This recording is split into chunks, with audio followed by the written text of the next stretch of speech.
Hello again, and welcome back to Kids Bible Stories.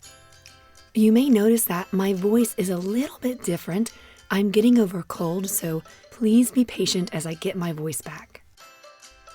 Today's episode is called Elisha and the Boy Who Sneezed Back to Life. This comes from 2 Kings chapter 4, verses 18 through 37, and John chapter 9, verses 1 through 3. I'd like to say thank you so much for our newest Patreon supporters, Graham and Greg. Your membership helps keep this podcast free for others. Thank you for joining, and I hope you enjoy the bonus content. And thank you to the generous donations from Brittany and Sanithia. All right, listeners, welcome back to our Elisha series.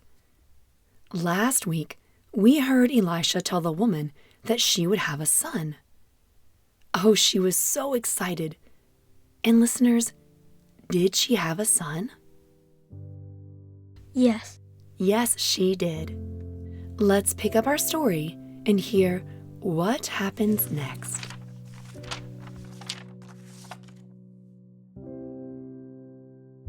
That sweet baby boy that she had, he grew and he grew and he grew.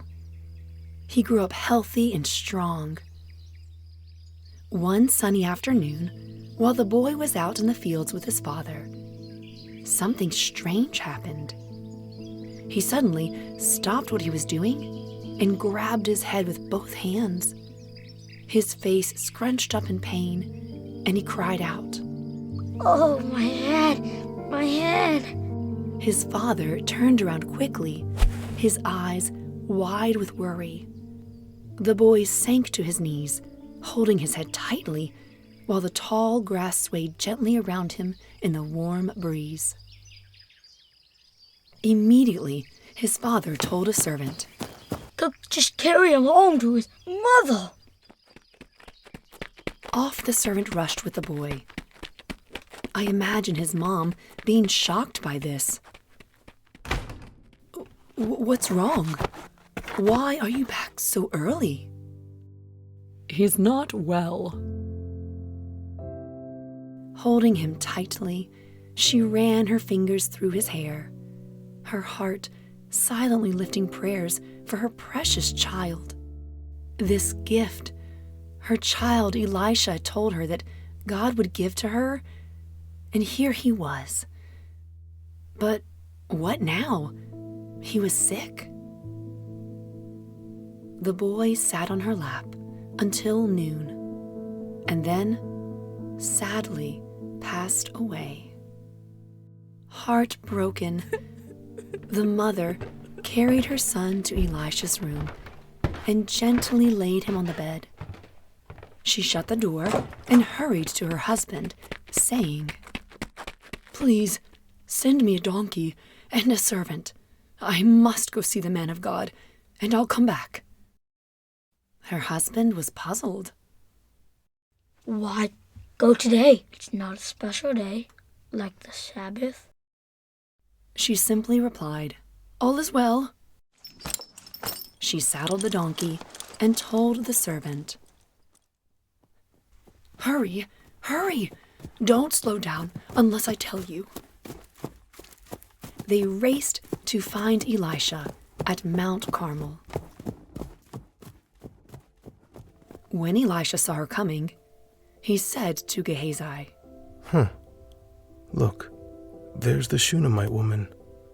Go and ask her if everything's okay." Gehazi went to her and asked this. The woman only said, "All is well." But when she reached Elisha, she fell at his feet, weeping. Gehazi came near to pull her away, but Elisha stopped him. "No, stop, leave her alone. She's very upset, and the Lord has not told me about it. He's hidden it from me." Through sobs, she cried, Did I ask for a son? Didn't I say? Don't deceive me. Don't get my hopes up." Elisha immediately instructed Gehazi. Go now, tie up your garment, and take my staff in your hand and go. And if you meet anyone, do not greet him. And if anyone greets you, don't reply. And then lay my staff on the face of the child. But the woman told Elisha, I won't leave you. So Elisha arose and went with her. The woman walked beside Elisha, her steps, heavy with grief and hope, tangled together. She clutched her cloak tightly, her eyes fixed ahead, while silent prayers and tears traced paths down her dust-streaked face. The Bible doesn't describe what their journey back to the child was like. But I wonder, did he pray out loud, asking God for help? Or did he try to comfort her with talking? Now remember, Gehazi had hurried ahead, and when he got there, he placed the staff on the boy's face. But nothing happened. The boy remained lifeless. When Elisha arrived at the house, he saw the boy lying on the bed. He went in, shut the door, and prayed to... Listeners, say out loud, who did he pray to? God. Yes, God. Elisha stretched himself over the boy, mouth to mouth, eyes to eyes, and hands to hands. The boy's body began to grow warm. Elisha got up, paced the room, and tried again. Suddenly, the boy sneezed Achoo, achoo, achoo, 7 times achoo, and achoo, opened achoo. his eyes. Elisha called Gehazi. Quick, bring the boy's mother. I wonder if she walked slowly into the room, afraid to find everything unchanged. Or if she rushed into the room full of hope for a miracle. When she came in, Elisha looked at her and said words she'd probably never forget. Go on, pick up your son. The woman fell at Elisha's feet, bowing, overwhelmed with gratitude. Then she scooped up her son and held him tightly, her heart filled with joy and thankfulness to God.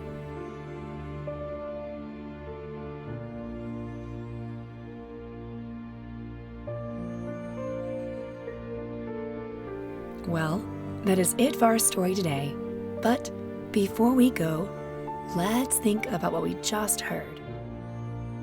Wow, talk about ups and downs. I found myself crying and then smiling. So much happened in our past 2 episodes. Elisha witnessed a lot of miracles, and we've heard about some of those. But I think so far, this is the most remarkable one. What do you think? Yeah, probably. Let's remember that Elisha is a prophet and loves and obeys God. But is it Elisha who has the power to bring her son back to life? No. Then who does? God. Yes, that's right.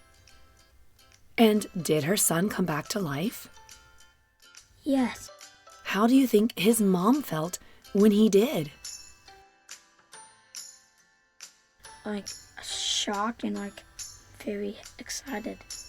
Amazed. Thanks for sharing. There are 2 important things I want you to know. First, sometimes when really sad things happen, like sickness, people might try to blame it on something that isn't true. Listen to Jesus talk to his disciples about this in the book of John. One day, his disciples asked him, Rabbi, who sinned, this man or his parents, that he was born blind? Neither this man nor his parents have sinned. But this happened so that the works of God might be displayed in him. You see, the people wanted to blame the man's blindness on his parents' sin or his own. But that's not the case for him. Jesus does give this blind man sight and displays God's good work and power through healing him, so that God gets the glory and others may come to believe in him. The second thing is, I am so glad God brought the woman's son back to life. But I know that other families lost loved ones that day too, and they were not brought back. Why? I don't know. I am not God, and I don't have all the answers. But if I feel confused or uncertain about that, I talk to God. I ask him to help me trust and understand what I can. And what I do is I remember who God is. I remember that he is all-powerful. Everything that's seen was made by him. I remember that he loves us. He sent his one and only Son into the world that we might live through him. So even when I don't understand, I can trust he has a plan that's good, even though I may not be able to see it right now.